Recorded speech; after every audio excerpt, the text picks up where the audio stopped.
আসসালামু আলাইকুম। দুপুর 2:30 আজ শুক্রবার। বাংলাদেশ বেতার কক্সবাজার স্থানীয় খবরে স্বাগত জানাচ্ছি আমি সোহানা ইসরাত। আজ বিশ্ব ডিম দিবস। ইন্টারন্যাশনাল এগ কমিশনের সিদ্ধান্ত অনুযায়ী 1996 সাল থেকে প্রতি বছর অক্টোবরের দ্বিতীয় শুক্রবার বিশ্বব্যাপী দিবসটি পালিত হয়। শক্তি ও পুষ্টিতে ভরপুর ডিম এই প্রতিপাদ্যে সরকারি বেসরকারি প্রতিষ্ঠানগুলো পালন করছে এবারের দিবসটি। জাতিসংঘের খাদ্য ও কৃষি সংস্থার মতে পুষ্টি চাহিদা পূরণ এবং সুস্বাস্থ্যের জন্য প্রতিটি মানুষের বছরে ন্যূনতম 104টি ডিম খাওয়া প্রয়োজন।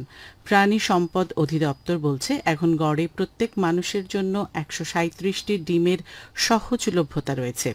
এদিকে বাংলাদেশের প্রাণী সম্পদ অধিদপ্তরের লক্ষ্যমাত্রায় 2031 সাল নাগাদ ডিমের মাথাপিছু ভোগ 165 এবং 2041 সাল নাগাদ 228টিতে উন্নীত করার লক্ষ্যমাত্রা নির্ধারণ করা হয়েছে। এই দিবসে বিশ্বে মানুষের পুষ্টি চাহিদা পূরণে ডিমের প্রয়োজনীয়তার বার্তাটি সবার কাছে পৌঁছে দেওয়া হচ্ছে।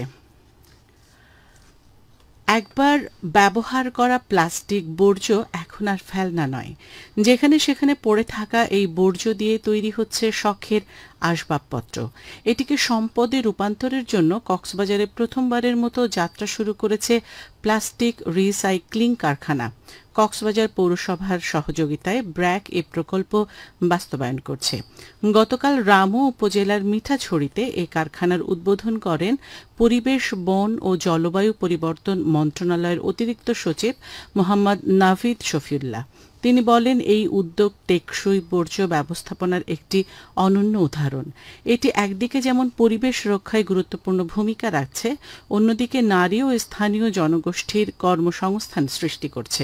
অদূর ভবিষ্যতে এমন উদ্যোগ সারা দেশে ছড়িয়ে পড়বে বলে আশাবাদ ব্যক্ত করেন তিনি। অনুষ্ঠানে বিশ্ব ব্যাংকের পরিবেশ বিশেষজ্ঞ বুশরা নিশাত সহ সংশ্লিষ্টরা উপস্থিত ছিলেন। 5280 বর্গফুট আয়তনের এই কারখানায় প্রতি ঘণ্টায় 200 কেজি পর্যন্ত প্লাস্টিক বর্জ্য প্রক্রিয়াজাত করা সম্ভব হবে বলে জানিয়েছেন সংশ্লিষ্টরা। এই কারখানায় তৈরি হচ্ছে পরিবেশ বান্ধব, টেকসই ও দৃষ্টিনন্দন সোফা, বেঞ্চ সহ নানা রকমের পণ্য ও আসবাবপত্র। চকরিয়ায় সার্ভিল্যান্স কার্যক্রম পরিচালনা করছে Bangladesh standards and testing institution BSTI। গতকাল উপজেলার হারবাং ও বান্দরবান সদরের বালাঘাটা সহ বিভিন্ন এলাকায় এই কার্যক্রম পরিচালনা করা হয়। দিনব্যাপী এই কার্যক্রম পরিচালনাকালে দুটি প্রতিষ্ঠানকে ওজন যন্ত্রের ভেরিফিকেশন সনদ গ্রহণ ও সঠিক পরিমাপ নিশ্চিত করা, আমদানিকৃত পণ্যের গায়ে আমদানিকারক প্রতিষ্ঠানের নাম ঠিকানা উল্লেখ ও BSTI এর ছাড়পত্র গ্রহণ ব্যতীত পণ্য বিক্রয়ে নিষেধাজ্ঞা সহ বিভিন্ন নির্দেশনা দেওয়া হয়। BSTI কক্সবাজারের মাঠ কর্মকর্তা মোহাম্মদ শহীদুল ইসলাম এবং পরিদর্শক রঞ্জিত কুমার মল্লিক সহ সংশ্লিষ্টরা এতে অংশ নেন। জনস্বার্থে এ ধরনের কার্যক্রম অব্যাহত থাকবে বলে জানিয়েছেন সংশ্লিষ্ট কর্মকর্তা। মিয়ানমারে পাচারের জন্য মজুত করা 217 বস্তা ইউরিয়া সার জব্দ করেছে উখিয়া উপজেলা প্রশাসন। গতকাল রাতে উপজেলা নির্বাহী কর্মকর্তা মোহাম্মদ কামরুল হোসেন চৌধুরীর নেতৃত্বে উপজেলার দক্ষিণ স্টেশনের একটি রাইস মিল থেকে এসব সার জব্দ করা হয়। এ ব্যাপারে চোরাচালান দমন আইনে মামলা দায়ের করা হয়েছে বলে জানিয়েছেন উখিয়া থানার ওসি জিয়াউল হক। এদিকে কক্সবাজার শহরের অদূরে লিংক রোড রেল ক্রসিং এলাকা থেকে একটি অজ্ঞাত পরিচয়ের মৃতদেহ উদ্ধার করেছে পুলিশ। এ তথ্য নিশ্চিত করে কক্সবাজার সদর মডেল থানার ভারপ্রাপ্ত কর্মকর্তা মোহাম্মদ ইলিয়াস খান বলেন, এই বিষয়ে আইনি ব্যবস্থা প্রক্রিয়াধীন রয়েছে। কক্সবাজারে আগামী 21 থেকে 23 নভেম্বর অনুষ্ঠিত হবে Arafat Rahman cocoa Memorial corporate beach cricket tournament 2025।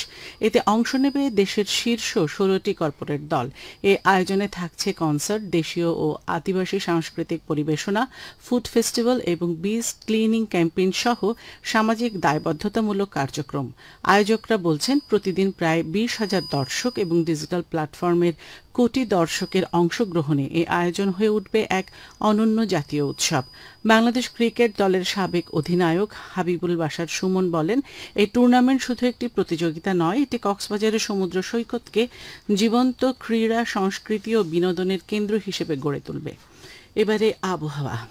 আগামীকাল দুপুর 12টা পর্যন্ত 24 ঘন্টার পূর্বাভাসে বলা হয়েছে আকাশ অস্থায়ীভাবে মেঘলা থেকে মেঘাচ্ছন্ন থাকতে পারে।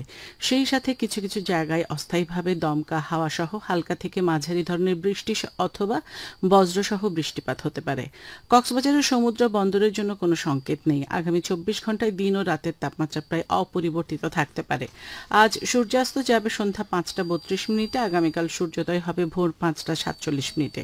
আজকের সর্বনিম্ন তাপমাত্রা ছিল 24.6 ডিগ্রি সেলসিয়াস এবং সর্বোচ্চ তাপমাত্রা ছিল 31.3 ডিগ্রি সেলসিয়াস। এখন জানিয়ে দিচ্ছি বাঁকখালী নদীর মোহনা ও সংশ্লিষ্ট এলাকার সামুদ্রিক জোয়ার ভাটার সময়সূচি। আজ ভাটা শুরু হয়েছে দুপুর 12টা 46 মিনিটে, চলবে সন্ধ্যা 6টা 49 মিনিট পর্যন্ত। জোয়ার শুরু হবে সন্ধ্যা 6টা 49 মিনিটে, চলবে রাত 12টা 47 মিনিট পর্যন্ত। পুনরায় ভাটা শুরু হবে রাত 12টা 47 মিনিটে, চলবে আগামীকাল সকাল 7টা 28 মিনিট পর্যন্ত। খবর শেষ হলো। আমাদের পরবর্তী খবর প্রচারিত হবে আজ বিকেল 4টা বেজে 30 মিনিটে ইংরেজিতে।